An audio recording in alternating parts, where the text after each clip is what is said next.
നേരത്തെ അച്ഛന്റെ അമ്മേന്റെ ഒക്കെ കാര്യം പറഞ്ഞു. അതായത് ഈ ആളുകൾ കൂടുതൽ മകളെ നിയന്ത്രിച്ചൂടെ ആ രീതിയിലുള്ള ഒരു കമന്റ്സ് ആണ് പറയുന്നത്. അപ്പോ അച്ഛനും അമ്മയായിട്ട് നല്ല ഫ്രണ്ട്ലി ആണെന്ന് തോന്നുന്നു. അപ്പൊ അവരോട് ഇങ്ങനെ പറയാറുണ്ടോ? അമ്മ ആളുകളൊക്കെ ഇങ്ങനെ പറയുന്നുണ്ട്, അച്ഛൻ ആളുകളൊക്കെ ഞാൻ ഇങ്ങനെ പറയുന്നുണ്ട്. അമ്മയുമായിട്ട് അത്ര വലിയ അടുപ്പമല്ല. ഉം, പക്ഷെ ഞാൻ പറഞ്ഞല്ലോ, എനിക്ക് ഇഷ്ടമാണ് ഉം, ഇഷ്ടമല്ല എന്നൊരിടത്തും ഞാൻ പറയില്ല. ഉം, എനിക്കൊരു ഇച്ചിരി പ്രശ്നങ്ങളുണ്ട്, ഉം, മനുഷ്യനല്ലേ അത്, സ്വാഭാവികം. അച്ചാച്ചനോട് ഞാൻ പറയും, അച്ചാച്ച തേനല്ല അവിടെ ട്രോളുന്നുണ്ടേ, പറയും. പറയുന്നതെന്ന് പറഞ്ഞു കഴിഞ്ഞാൽ ഇപ്പൊ അച്ഛന് ഇപ്പൊ ഈ അടുത്ത കാലത്ത് നേരത്തെ ഒരു ഇന്റർവ്യൂവിൽ പറഞ്ഞിട്ടുണ്ട് അച്ഛനൊരു കുഞ്ഞൊരു ഫോണായിരുന്നു എന്ന്. ഉം. കഴിഞ്ഞ ദിവസം ഞാനൊരു ഫോൺ അച്ഛന് മേടിച്ചുകൊണ്ട് കൊടുത്തു. അപ്പൊ ഞങ്ങളെ വീഡിയോ കോളൊക്കെ വിളിക്കും ഫുൾ ഉം. ടൈം. ഞങ്ങള് ചേച്ചി ഞാനും ഒക്കെ ആയിട്ട് ഇങ്ങനെ ഇരിക്കും. അച്ഛനും അമ്മയും ഒരുമിച്ചാണോ, കൂടെയാണോ എല്ലാരും ഉണ്ട്. താമസിക്കുന്നത്? അല്ലല്ല, എന്റെ വീട്ടിലല്ല, ഒരു ഉം, പത്തനാപുരം. അപ്പൊ അങ്ങനെ ഇരിക്കുമ്പോഴത്തേക്ക് വീഡിയോ കോൾ വിളിക്കുമ്പോഴത്തേക്ക് ചേച്ചിയോട് ഞാൻ പറയും, എടി ദേ ഇന്ന് എന്നെ അവിടെ ട്രോൾ ചെയ്തിട്ടുണ്ട് കേട്ടോ, 5000 മുതൽ 60,000 രൂപ വരെ. കാരണം ഉം, ഞാൻ എന്തുണ്ടെങ്കിലും പറയും, ഉം, ഒന്നും മറച്ചു വെക്കില്ല. കാരണം ഇവരെന്ന് പറഞ്ഞു കഴിഞ്ഞാൽ ചേച്ചിയൊക്കെ സോഷ്യൽ മീഡിയയിൽ ഉം, ഉപയോഗിക്കുന്നവരാണ്. അച്ഛൻ അങ്ങനെ ഇതില്ല, അമ്മയ്ക്കും ഇല്ല. അമ്മയ്ക്കും ഉണ്ട്, ഫേസ്ബുക്ക് ഉണ്ട്, ഉം. റീൽസ് കാര്യങ്ങളൊക്കെ കാണുമായിരിക്കും, സ്വാഭാവികം. ഞാൻ 2 അക്കൗണ്ടിലും ബ്ലോക്ക് ചെയ്ത് വെച്ചേക്കും. ഇനി 3ാമത് അക്കൗണ്ട് എടുത്തോന്ന് എനിക്കറിയില്ല. അമ്മ കാണാതിരിക്കാനാ? അമ്മ ഉം, കാണാതിരിക്കാൻ അമ്മയുടെ അക്കൗണ്ട് സെർച്ച് ചെയ്തിട്ട് കിട്ടുമ്പോ അത് ബ്ലോക്ക് ചെയ്തു. അച്ഛനില്ല. ഉം. ആ, അതെന്താ അതുകൊണ്ട് അമ്മേന്റെ അടുത്ത് എന്താ അങ്ങനത്തെ ഒരു ഇത്? എന്തിനാണ് കാണണത്? ഉം, കണ്ടിട്ട് കുറ്റങ്ങൾ പറയാനാണെങ്കിൽ പിന്നെ ഉം, കാണണത് എന്നതിനാണ്. ഉം. പ്രശ്നം ഒന്നുമില്ല, കാണാതിരിക്കാൻ സിസ്റ്റർ വേണ്ടിട്ട്. ഒക്കെ അപ്പൊ നല്ലത് പറയും, സപ്പോർട്ടാണോ? പുള്ളിക്കാരത്തിക്കൊക്കെ അറിയാം ഞാൻ ഉം, ഇത്ര വർഷമായിട്ട് ഇത് ചെയ്യുന്നു, ഉം, യാതൊരു പ്രശ്നവുമില്ല. കാരണം ഞാൻ പറഞ്ഞല്ലോ, ഉം, നമ്മൾ വീട്ടില് വർക്ക് കഴിയുന്നു, വീട്ടിൽ വരുന്നു, ഉം, ഒരിടത്തും സ്റ്റേയോ വേറെ പ്രശ്നങ്ങളോ ഇല്ല. ഉം, ആരുമായിട്ടും വഴക്കിനോ വക്കാണത്തിനോ അങ്ങനെ ഒന്നും പോകുന്ന ഉം. ഒരാളല്ല. അതുകൊണ്ട് നമുക്ക് എന്താ പറയുക, എല്ലാം ചെയ്യുന്നു. ഇന്നാടി ഒരു റെഫറൻസ്, ഒരു ബിക്കിനി ഇട്ട് കഴിഞ്ഞാലും ഞാൻ പറയും, "എടി, ഇതാണ് റെഫറൻസ്" എന്ന് പറയും.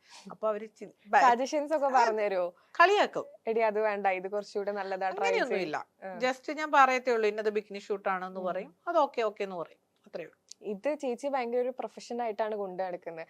അപ്പൊ ഒരു സപ്പോർട്ടിങ് ആയിട്ടുള്ള ഇതുപോലത്തെ ഒരു ചേച്ചി അച്ഛനൊക്കെ ഉള്ളത് നല്ലതാന്ന് തോന്നിയിട്ടില്ലേ? സപ്പോർട്ട് ഞാൻ ചിലപ്പോ പറഞ്ഞല്ലോ, ആരും സപ്പോർട്ട് ചെയ്യില്ല. ഉം, ഇപ്പൊ ബിക്കിനി ഇടുന്നതിനോടൊന്നും ഞാൻ പറഞ്ഞല്ലോ, ഉം, ആരും സപ്പോർട്ട് ചെയ്യത്തില്ല. ഞാൻ എന്റെ ഇഷ്ടത്തിനാണ്, ഞാൻ പറഞ്ഞല്ലോ, ഉം, നമ്മള് നമ്മുടെ ഇഷ്ടത്തിന് ജീവിക്കണു, നമുക്ക് കിട്ടുന്നതിന്റെ ഒരു വരുമാനം അവർക്ക് കൊടുക്കുന്നു. ഉം, ഈ ബിക്കിനി ഇടുന്നു എന്നും പറഞ്ഞുകൊണ്ട് ഞാൻ മോശക്കാരി ഒരിക്കലും അല്ല.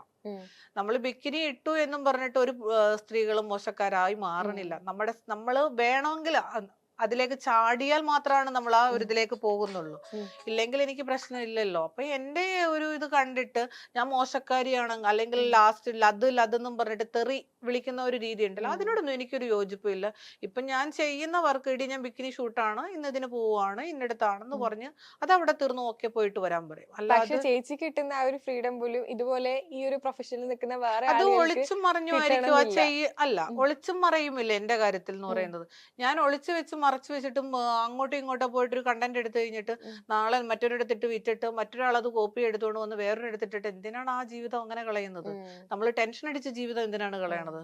നമ്മൾ ഹാപ്പി ആയിട്ട് ഡെയിലി, ഇപ്പൊ ഞാൻ പറഞ്ഞില്ലേ, സൗന്ദര്യത്തിന്റെ രഹസ്യം എന്തൊക്കെയാ ചോദിച്ചില്ലേ, എനിക്ക് ടെൻഷൻ ഉണ്ട്. ഉം, പക്ഷെ ഞാൻ എപ്പോഴും സന്തോഷമായിട്ടാണ് മുൻപോട്ട് പോണത്, ഉം, ഹാപ്പി ആയിട്ട്. കാരണം എനിക്ക് ടെൻഷൻ അടിച്ച് രാവിലെ മുതൽ വൈകുന്നേരം വരെ, ഇപ്പൊ ഒരു അക്കൗണ്ട് പോയാൽ അടുത്തത് ക്രിയേറ്റ് ചെയ്യാം. ഉം, നമുക്ക് നമ്മുടെ ഓരോന്നിനും ഓരോ ഇതുണ്ട്. ഉം, അല്ലാതെ കരഞ്ഞു കുത്തി രാവിലെ എണ്ണിക്കുമ്പോഴേ എനിക്ക് ഒന്നുമില്ല, കഞ്ഞി വെക്കാൻ അരിയില്ല, ഉം, എനിക്ക് ആര് ചോദിച്ചാലും ഉണ്ട് ഉണ്ട് എന്ന് ഞാൻ പറയും. ഉം, കാരണം എന്താ പറയുക, നമ്മുടെ ബുദ്ധിമുട്ടാണെങ്കിൽ പോലും നമ്മുടെ വീട്ടിൽ അതുണ്ട് ഇതുണ്ട് എന്ന് ഞാൻ പറയും. ഉം. പട്ടിണിയാണെന്ന് പറയില്ല. ഈ ആദ്യമൊക്കെ ഈ ഫോട്ടോഷൂട്ട് ചെയ്യുമ്പോ വീട്ടുകാരുടെ അടുത്ത് എല്ലാം തുറന്നു പറയുന്നു പറഞ്ഞില്ലേ? പക്ഷെ പേടിയുണ്ടായിരുന്നു, ഇത് ഞാൻ പറയാതെ ഇവര് അറിഞ്ഞിട്ടുണ്ടായിരുന്നെങ്കിൽ ആ രീതിയിലൊക്കെ തോന്നിയിട്ടുണ്ടോ? അവരെന്ത് പറയുമായിരുന്നു? ആദ്യം എന്ന് പറയുമ്പം ഇത്ര വർഷങ്ങൾക്ക് മുൻപ് ഉം, കരഞ്ഞിട്ടുണ്ട്. ഈ ഇന്റർവ്യൂസിന് എന്നെ റെഫർ ചെയ്ത ആളിനോട് ചോദിച്ചു കഴിഞ്ഞാൽ അറിയാം. ഉം, എടാ ദാ ഇന്നത് പിക്ചേഴ്സ് ഇന്നതുപോലെ, അത് വേണ്ടടാ, ഡിലീറ്റ് വേണ്ട ഉം, എന്നും പറഞ്ഞ് ഞാൻ ഒരു സമയം, എനിക്ക് ടെൻഷനുള്ള ഒരു സമയം ഉം. ഉണ്ടായിരുന്നു. കാരണം അതായത് ഇഷ്ടപ്പെട്ടെടുത്ത് പിന്നെ പേടിച്ചിട്ട് അങ്ങനെയല്ല, വേണ്ടാന്ന് നമ്മൾ വിചാരിച്ചാണോ? എടുക്കുന്ന 4 വഴി കൂടെയും ക്യാമറകളല്ലേ, അവിടെ ഇവിടെ എല്ലാം ഉം, ഇരിക്കുവല്ലേ. അപ്പൊ ഇതിൽ ഏതെങ്കിലും ഒരിടത്തൊരു കോപ്രായം നമ്മൾ കാണിക്കുന്ന ഒരു കണ്ടന്റ് ഉം, വന്നു കഴിഞ്ഞാൽ അത് അടുത്തടുത്ത് വരും. ഉം, അപ്പൊ അത് വേണ്ട എന്നും പറഞ്ഞിട്ട് ഞാൻ എന്നോ വഴക്കുണ്ടാക്കിയിട്ടുണ്ട്, കരഞ്ഞിട്ടുണ്ട്. ഉം, ചില സമയം നമുക്ക് ഉറക്കമില്ലാത്ത രാത്രികൾ ഉണ്ടായിരുന്നു. ഉം, പക്ഷെ അത് ഞാൻ പറഞ്ഞല്ലോ, ഞാൻ സ്വയം ഏറ്റെടുത്തൊരു കാര്യമായതുകൊണ്ട് ഉം, മറ്റൊരാളോട് ഷെയർ ചെയ്യില്ല. ഉം, നമ്മുടെ ജോലി ഞാനായിട്ട് എടുത്തൊരിതാണ്. അപ്പൊ മറ്റൊരാളോട് ഷെയർ ചെയ്യുമ്പോൾ, നീ ചെയ്തതല്ലേ, നീ പോയി തലവെച്ച് കൊടുത്തതല്ലേ ഉം, എന്ന് പറയും. അപ്പൊ അതിലും ഭേദം അതിനെ ഇനി എങ്ങനെ തരണം ചെയ്യാം ഉം, എന്നുള്ളതാണ് ഞാൻ ചിന്തിക്കണേന്ന് പറയണേ. ഉം. അങ്ങനെ മുൻപോട്ട് പോകണം. ഈ എപ്പോഴെങ്കിലും ഇതുപോലെ ആളുകള് നീയായിട്ട് തലയെടുത്ത് വെച്ചതല്ലേ അനുഭവിക്കുക ആ രീതിയിലൊക്കെ ചിലപ്പോ പറയായിരിക്കും. ആ സമയത്ത് വേണ്ടായിരുന്നു എന്നുള്ളൊരു തോട്ട് എപ്പോഴെങ്കിലും ഉണ്ടായിട്ടുണ്ട്. വന്നിട്ടുണ്ടോ? അത് ആദ്യ സമയം ഞാൻ പറഞ്ഞല്ലോ, ഇത് ഫസ്റ്റ് പറയുമ്പം നമുക്ക് ഫോട്ടോഷൂട്ട് ഇന്ന കാര്യങ്ങൾ മറ്റിടത്ത് പിക്ചറുകൾ വരുമ്പോൾ എന്നുള്ളൊരു ടെൻഷൻ, ഓരോരുത്തരത്ത് തലയും പാലും ഒക്കെ ക്രോപ്പ് ചെയ്തിട്ട് വരും. കാരണം ഇപ്പം ഈ കഴിഞ്ഞ ഇടയ്ക്ക് ഞാൻ ഇടാത്തൊരു ബിക്കിനി അത് അങ്ങനെ എങ്ങാണ്ട് എന്തോ ചെയ്തു വെച്ചിട്ട് ഞാൻ അങ്ങനത്തെ ഒരു പൊടി സാധനം ഇട്ടിട്ടില്ല. പൊടി ഒരു ബിക്കിനി അത് നമ്മുടെയൊക്കെ നൈറ്റ് ഡ്രസ്സിന്റെ കൂടെ കിട്ടുന്ന ഒരു സാധനമാണ്. ഞാൻ അത് ചെയ്തിട്ടുമില്ല, എനിക്ക് അറിയേയില്ല. അപ്പൊ അത് കൊണ്ടുവന്നിട്ട് ഏതൊക്കെയോ യൂട്യൂബിലും എവിടേക്കോ ഇങ്ങനെ കിടന്ന് കറങ്ങുന്നുണ്ടായിരുന്നു. അപ്പം ബാംഗ്ലൂരുള്ള എൻ്റെ ഒരു സുഹൃത്ത് വിളിച്ചിട്ട് പറഞ്ഞു, ഗൗരി ഇത് നീയാണോ? അതൊരെണ്ണം ഇത്രയും വലിയ ബെസ്റ്റ് ഒക്കെ വെച്ചിട്ട് കൊണ്ടുവന്ന് കണ്ടന്റ് അത് ആക്കി വെച്ചേക്കാണ്, ഒരു പൂളിന്റെ ഭാഗം. പക്ഷെ ഇന്നേഴ്സ് ആണ്, പക്ഷെ അത് പൊടി ബിക്കിനിയാണ്, മറ്റേ സ്വിമ്മിംഗ് പൂൾ അങ്ങനെ ആ ഒരു ഇതിലിടുന്ന നൈറ്റ് ആയിട്ടുള്ള സാധനം. അതിട്ടുണ്ട് വന്നിട്ട് ഞാൻ പറഞ്ഞു, എന്റെ പൊന്നു ചേട്ടാ ഇത് ഞാനല്ല, നിങ്ങളത് സൂം ചെയ്ത് നോക്ക്. ഇപ്പൊ എന്റെ ഒരു ബോഡി, എന്റെ ശരീരം എന്ന് പറയുന്നത് ഇന്നതാണ്, അതിൻ്റെ അകത്ത് ഓരോ അവയവങ്ങൾ എയുടെ ഉപയോഗത്താൽ മാറ്റി മാറ്റി വെച്ചിട്ടുണ്ട്. അപ്പൊ നേരത്തെ ഞാൻ പറഞ്ഞത്, അന്നേരം ഈ പിക്ചേഴ്സുകൾ കാണുമ്പോൾ ചില സമയത്ത് ഇതിൻ്റെ അകത്ത് ഇറങ്ങണ്ടായിരുന്നു, ഇത് മറ്റുള്ളവർ കാണുമ്പം പ്രശ്നമാണ്. പക്ഷെ അത് ഒരു ശീലമായി. ശീലം എന്ന് പറയുമ്പോൾ ആൾക്കാർ പറയാൻ തുടങ്ങി ബിക്കിനി ചെയ്യണോ, അല്ലെങ്കിൽ അവളുടെ ക്ലീവേജ് കാണിക്കണോ, അവളുടെ പുക്കിള് കാണിക്കണോ, മറ്റേ മറിച്ച് ഇങ്ങനെ പറഞ്ഞുകൊണ്ടിരിക്കുമ്പോൾ നമുക്കത്, ഞാൻ ചെയ്യുന്നത് ഒരുപാട് പേര് ചെയ്യണു, ഞാൻ മാത്രമല്ല ചെയ്യണേ, ഒരുപാട് പേര് മോശമായിട്ട്, മോശം മീൻസ് വേറെ രീതികളിൽ ചെയ്യുന്നു. അപ്പൊ അതൊന്നും ഞാൻ ചെയ്യണില്ല. അപ്പൊ എന്റേതായ ഒരു ശൈലിയിൽ ഞാൻ പോകുന്നത് കൊണ്ട് ഞാൻ ചെയ്യുന്നത് ഒരു തെറ്റായിട്ട് എനിക്ക് തോന്നുന്നില്ല. കാരണം നേരത്തെ കരഞ്ഞു കുത്തി വിളിച്ചു കൂവിയിരുന്നൊരു സമയമുണ്ട്. ഇപ്പൊ അതിനോടൊന്നും ഞാൻ പറഞ്ഞില്ലേ, ഹാപ്പി ആയിട്ട് പോവുകയാണ്. കണ്ടന്റുകൾ ഇടുക ഡെയിലി.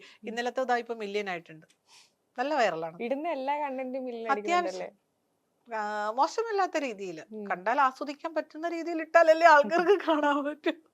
അങ്ങനെ പ്രത്യേകമായിട്ട് ചിന്തിക്കാറുണ്ടോ ആളുകൾ കണ്ട് ആസ്വദിക്കണം? ഞാൻ ചോദിക്കുന്നത്, ഞാൻ മരിച്ചു പോയി കഴിഞ്ഞു കഴിഞ്ഞാല് മണ്ണിനിടയിലോട്ട് പോകുമ്പോൾ പുഴുവായിരിക്കും. ആസ്വദിച്ച ആൾക്കാർ ആസ്വദിക്കട്ടെ, കാണണ്ടവര് കാണട്ടെ, വേണ്ടാത്തവര് അത് മാറ്റിക്കിട്ട് പോട്ടെ.